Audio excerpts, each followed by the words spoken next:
What happens here is that Allah says in the Quran a remarkable verse.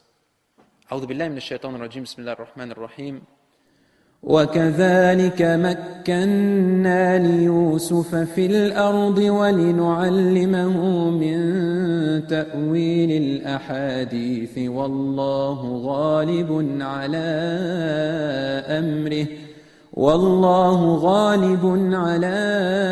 أمره ولكن أكثر الناس لا يعلمون.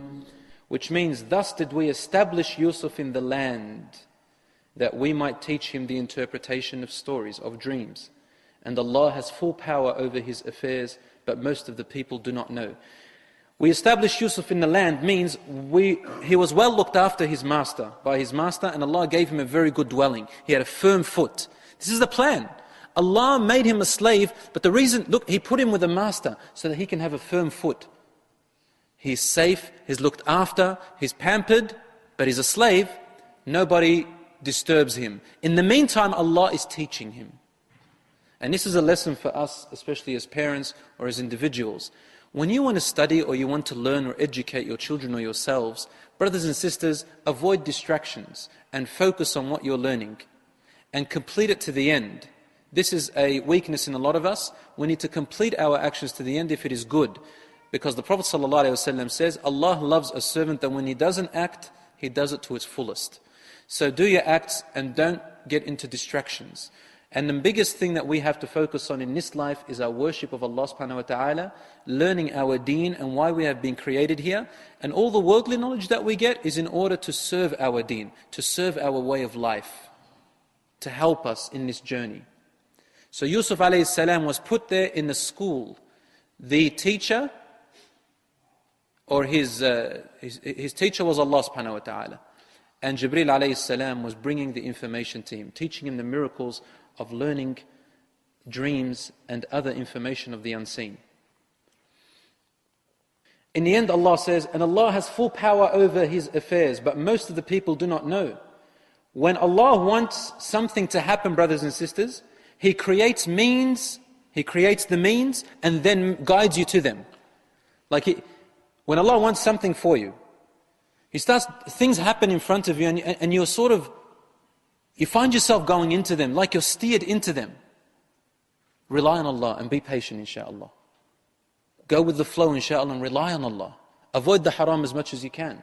Do the good as much as you can, and go with the flow. Some of us, we may plan in a certain way, and our plan doesn't go the way we want it. So Allah steers us away, there is probably something good in that. And this is why our Prophet ﷺ tells us, when a bad thing happens to you, to a believer, you should rely on Allah and be patient and say the following words. قَدَّرَ اللَّهُ وَمَا شَاءَ فَعَلْ. Allah has decreed, and what He wills, He does. This means that you put your will in Allah, your reliance in Allah subhanahu wa ta'ala, in that you know that something good is going to come out. And Allah says in the Hadith al-Qudsi, He says, أَنَا عِنْدَ حُسْنِ ظَنِّ عَبْدِي بِي. I am the way my servant assumes of me. So if you assume of Allah good is going to come out. If you assume of Allah bad, maybe that is what's going to come out. And the Prophet ﷺ said, تَفَاءَلُوا بِالْخَيْرِ تَجِدُوهُ. Always be optimistic, you will find it in your way. Here is Yusuf alayhi salam falling into these, what we would think, disaster. A slave now, away from his family, as a child. Yet his patience in Allah, and Allah says here, He makes the means to put the person into them when He wants something to come out. So brothers and sisters, this is qadar. This is the predestination of Allah. When He wills something, you have to submit to it. When it happens, submit. And be patient. Work with it. If you can do something about it, do it. If you can't, rely on Allah and be patient. For it is a test for you. When is it a punishment? When the bad thing happens to you and you become impatient. That means you know that this is a punishment from Allah. But if you are patient with what happens to you of negative or bad, then know that this is actually a test for you. A test. Some scholars, they used to say the following words of the past. I'm talking about the children of the companions' children. They used to say, "Oh Allah, if what you have afflicted me with